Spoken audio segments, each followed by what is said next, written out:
Nagtataka ka ba kahit millions of views ang iyong short video ay walang kita? Sa lahat ng nagme-message po sa akin regarding dito sa issue na ito, well, ito po ang kasagutan na sa screen po natin dahil may bagong update po si Facebook about dito sa bagong content monetization tools. Beta stage pa lang po ito pero applicable na din po ito sa mga short video.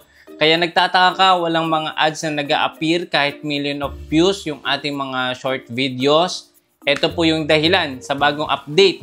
Sabi dito, videos must be a minimum of 15 seconds to be eligible to earn. Hindi na po 10 seconds, di ba?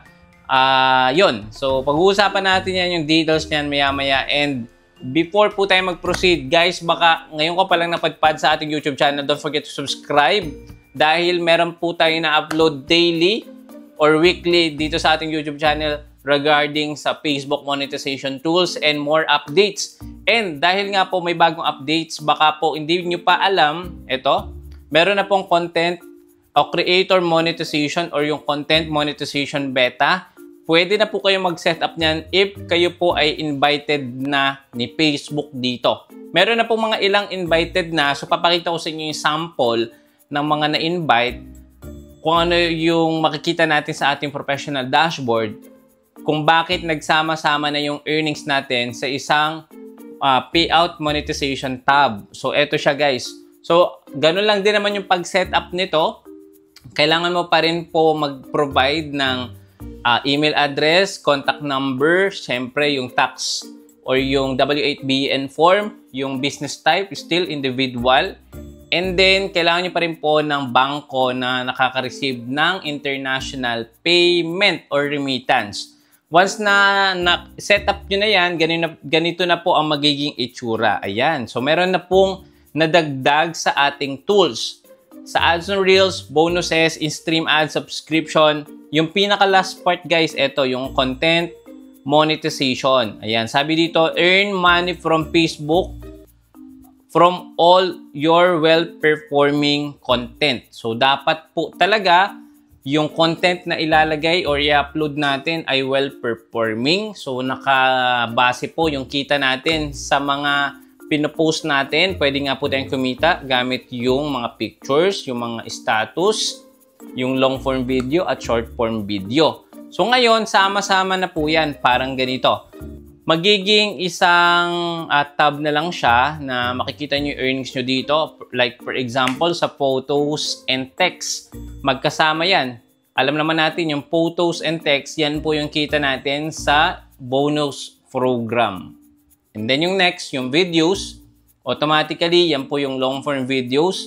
Yung Reels, yan naman po yung ads on Reels or yung short video.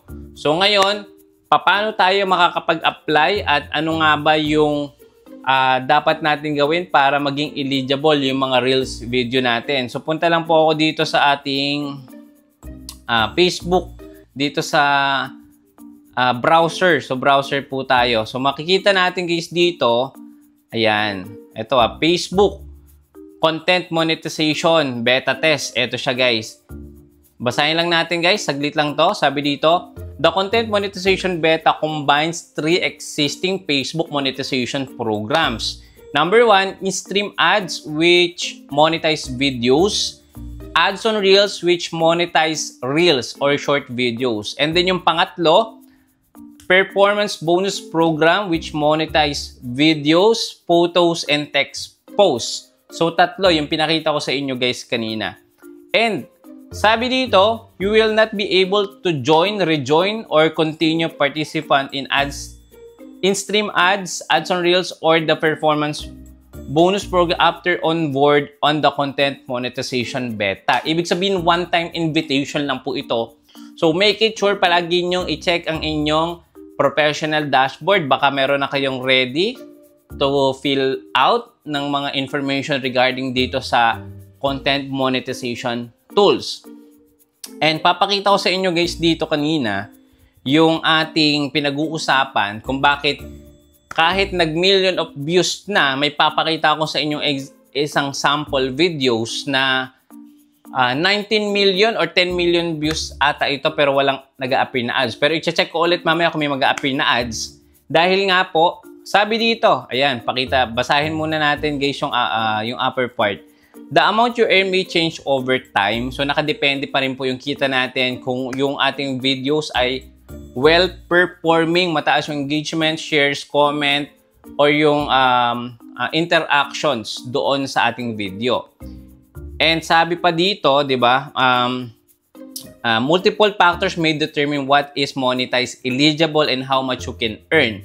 So, hindi natin to talaga exact mako-compute kung magkano yung kinikita natin. Pero meron po akong sample video niyan sa 5 million views. Ito po yung kinita natin. Panoorin nyo yung next video kasunod nito para makita nyo yung example magkano nang kitaan sa short form video na meron akong 1 and 11 seconds na short video at kumita tayo ng ganong kalaki. So, panoorin nyo yan after this video. So, sabi dito, video must be minimum 15 seconds to be eligible to earn. Again and again, not 10 seconds, 13 seconds. Dapat po 15 longer. Ayan. Diba sa in-stream ads or sa long-form video, we suggest dati na dapat 3 minutes longer yung video natin para magkaroon siya ng 2 or more ads na i-place doon ni Meta. Okay, so malinaw dito kung kayo ay mag-upload ngayon ng short videos, konti na lang guys, ilang minuto, ilang segundo na lang yung dadagdag nyo para maging 15 seconds. So may ipapakita ko sa inyo example, punta ako sa ating Facebook apps. Ayan, sinave ko siya dito kanina sa aking Reels. Eto, isa tong creator na gusto ko yung content niya. Click ko yung save. Ito siya. Where? Sinave ko yung video niya kanina. Ito, imagine mo. Ayan o. Yung kay Mommy Hearty. Meron, ayan, may ad siya, nag-a-appear pa din. Pero guys, I suggest talaga no na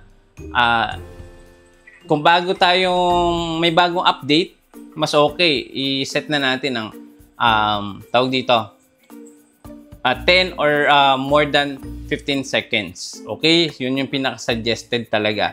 So, sa 19 million views, hindi natin ma-determine kung magkano yung kikitain niya dyan. But again, I suggest kung mag-upload tayo ng mga short video, dapat talaga entertaining, engaging, motivation, inspirational, or ano pa ba?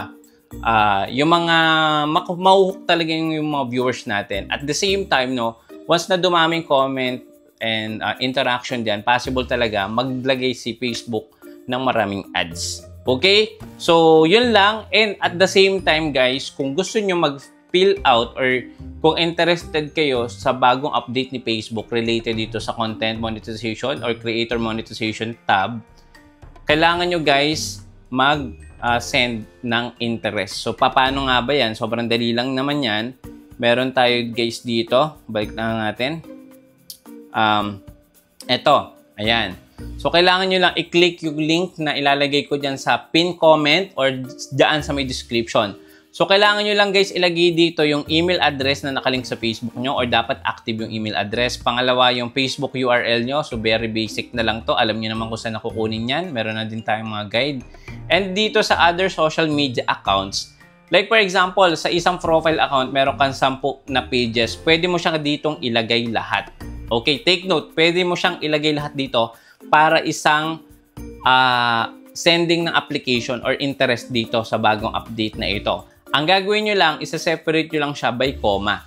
So, sample, Jose 1, yung pangalan ng isa kong page, tapos comma, Jose 2, comma, Jose 3, comma. So, yun yung mga pages na pwede nyong i-send or i-apply or kung really interested yung mga page nyo na yun. Baka, di ba, malay nyo ma-invite lahat yun sa content monetization. So, posible talaga. Maganda yung update na to para sa akin. Unlike before, di ba, sa isang page, meron pa tayong mini-meet. So, dito wala pa tayong regarding na mga requirements kung mamimit pa ba yung sa in-stream ads, short videos, di ba? So, sana isang na lang requirements na lang doon sa creator monetization or sa content monetization tools. So, yun lang guys. Kung magsasend ka ng application, ilalagay ko again yung link sa my description or sa pin comment. And guys, thank you so much at nag-stay ka dito sa video natin. And kung bago ka pa lang at kung interested ka pa malaman yung mga updates sa susunod nating video, don't forget to subscribe, click the bell icon para pag meron tayong mga incoming next videos, manonotify po kayo kaagad. See you again sa next video. Bye-bye!